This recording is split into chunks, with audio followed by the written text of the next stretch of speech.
everyone, welcome back to my YouTube channel IELTS by Kulwan. So today in this video we are going to do the IELTS writing task 1 of academic. So this lesson is not for the candidates of general training IELTS.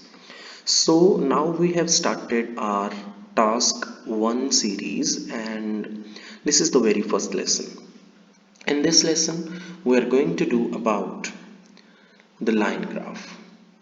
Okay, so let us first read out the statement.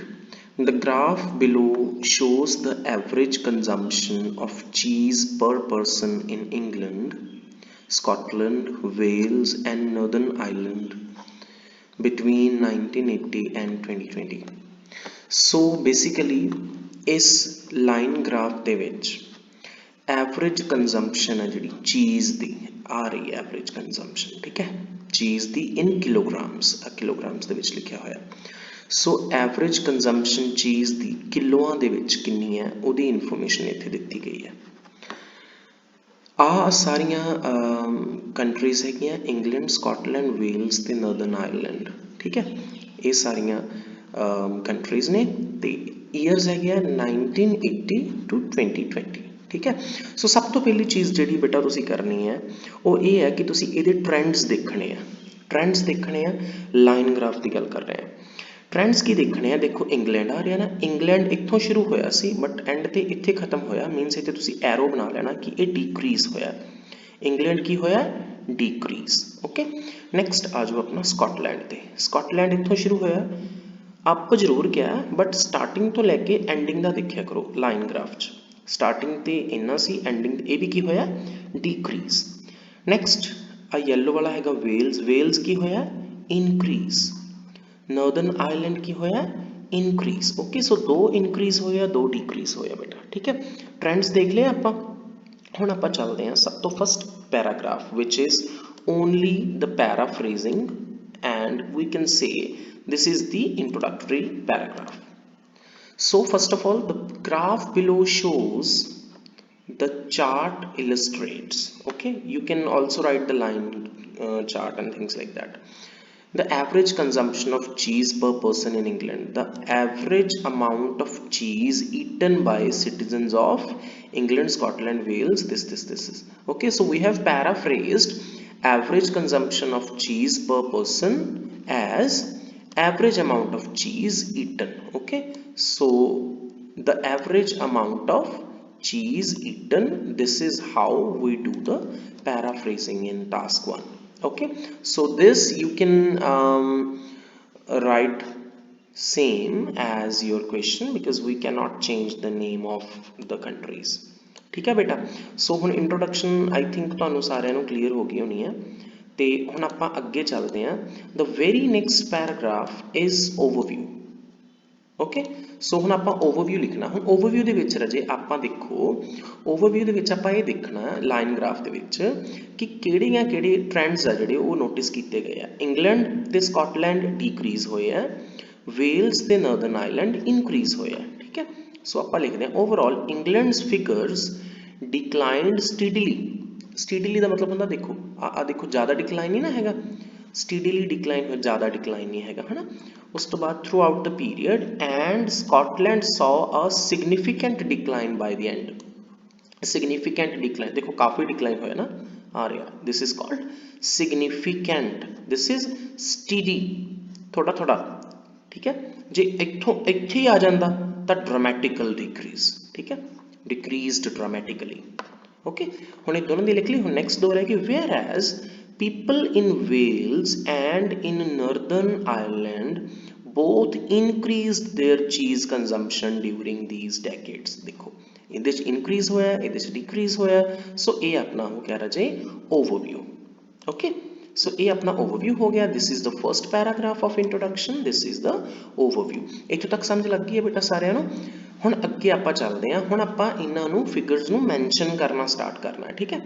हुण देखो आपां England तो start कर लेने ठीक है despite being the largest consumer of cheese for each decade England's figures felt consistently from रफली 112 kg in 1980 to approximately 88 in 2020 हुण देखो ਤੁਸੀਂ ਕਹੋਗੇ ਕਿ ਇੱਥੇ ਸਰ ਤੁਸੀਂ ਸਿਰਫ ਸਟਾਰਟਿੰਗ ਵਾਲਾ ਤੇ ਐਂਡਿੰਗ ਵਾਲਾ ਮੈਂਸ਼ਨ ਕੀਤਾ, ਬਟ ਰਾਜੇ ਆ ਮੈਂਸ਼ਨ ਲਾਈਨ ਗ੍ਰਾਫ 'ਚ ਕੀ ਹੁੰਦਾ, ਆ ਮੈਂਸ਼ਨ ਹੀ ਹੈ। ਦੇਖੋ ਲਾਰਜੈਸਟ ਕੰਜ਼ਿਊਮਰ ਸੀ ਨਾ 1980 'ਚ ਸਭ ਤੋਂ ਜ਼ਿਆਦਾ ਇੰਗਲੈਂਡ ਹੀ ਸੀਗਾ, ਠੀਕ ਹੈ ਬੇਟਾ। ਇੱਕ ਹੋਰ ਚੀਜ਼ ਤੁਹਾਨੂੰ ਮੈਂ ਦੱਸ ਦਿਆਂ, ਇਹਨੂੰ ਨਾ ਧਿਆਨ ਨਾਲ ਸਮਝੋ, ਠੀਕ ਹੈ, ਫਿਰ ਤੁਹਾਨੂੰ ਲਿਖਣਾ ਆ ਜਾਊਗਾ ਵੀ ਅਸੀਂ ਲਾਈਨਸ ਨੂੰ ਲਿਖ ਕਿਵੇਂ ਸਕਦੇ ਹਾਂ। ਹੁਣ ਦੇਖੋ, despite being the largest consumer of cheese for each decade, ਆ ਦੇਖੋ ਇੱਥੇ ਵੀ ਲਾਰਜੈਸਟ ਹੈ, ਇੱਥੇ ਵੀ ਲਾਰਜੈਸਟ ਹੈ, ਇੱਥੇ ਵੀ ਲਾਰਜੈਸਟ ਹੈ, ਇੱਥੋਂ ਤੱਕ ਲਾਰਜੈਸਟ ਹੈ ਨਾ, ਈਚ ਡੈਕੇਡ ਆ ਰਿਹਾ, ਇੱਥੋਂ ਤੱਕ ਈਚ ਡੈਕੇਡ ਦੇ ਲਈ ਲਾਰਜੈਸਟ ਸੀਗਾ, ਠੀਕ ਹੈ। ਵੈਸੇ ਇਹ ਲਾਰਜੈਸਟ ਹੀ ਰਿਹਾ ਹੈ ਨਾ, ਇੱਥੋਂ ਤੱਕ ਹੀ 2020 ਤੱਕ ਹੀ ਲਾਰਜੈਸਟ ਰਿਹਾ। ਦੇਖੋ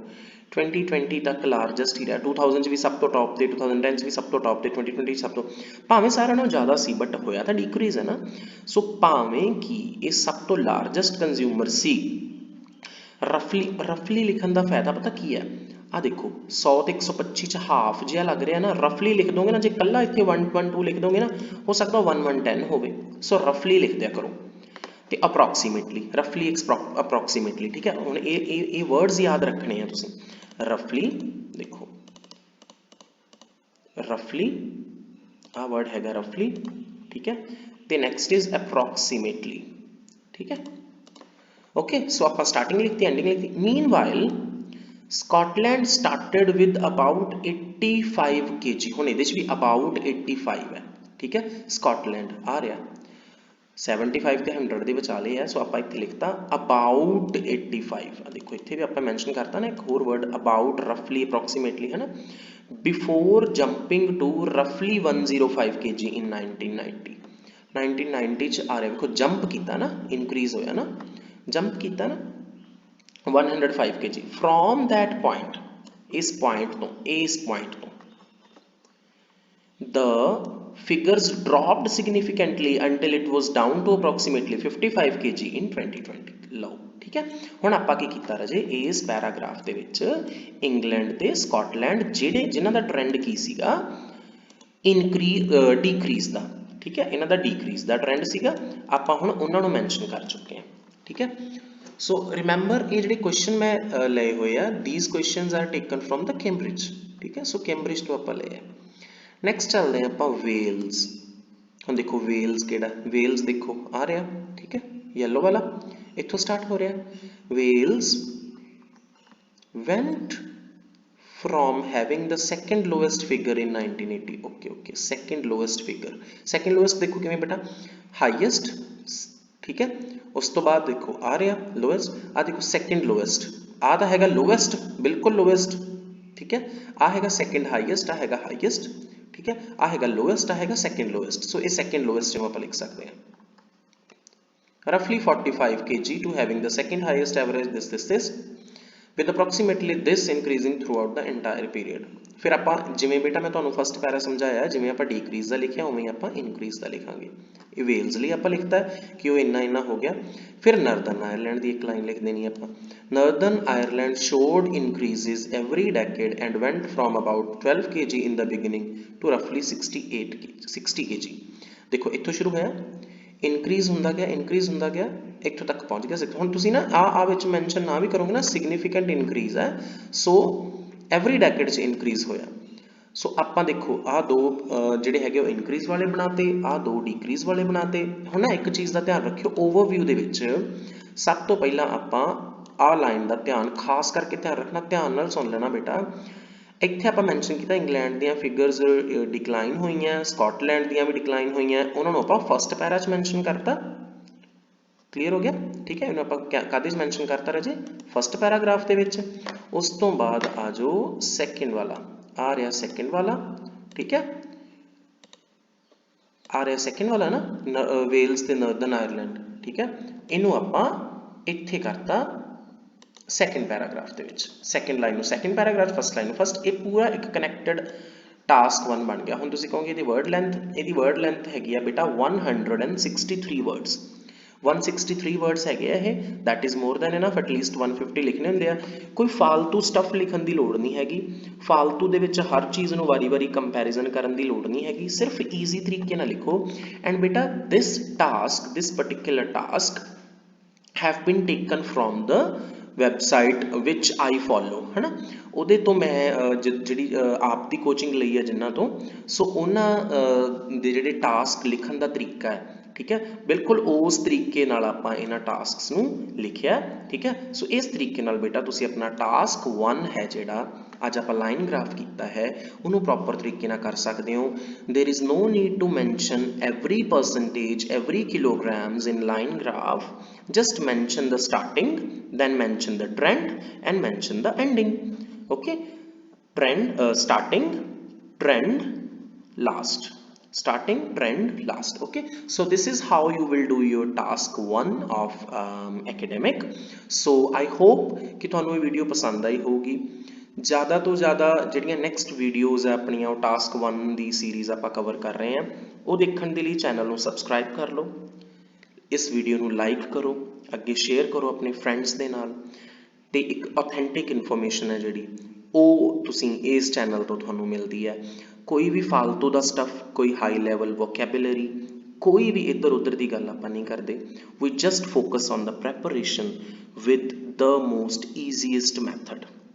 Okay, so I hope you guys have liked this video and see you guys in the next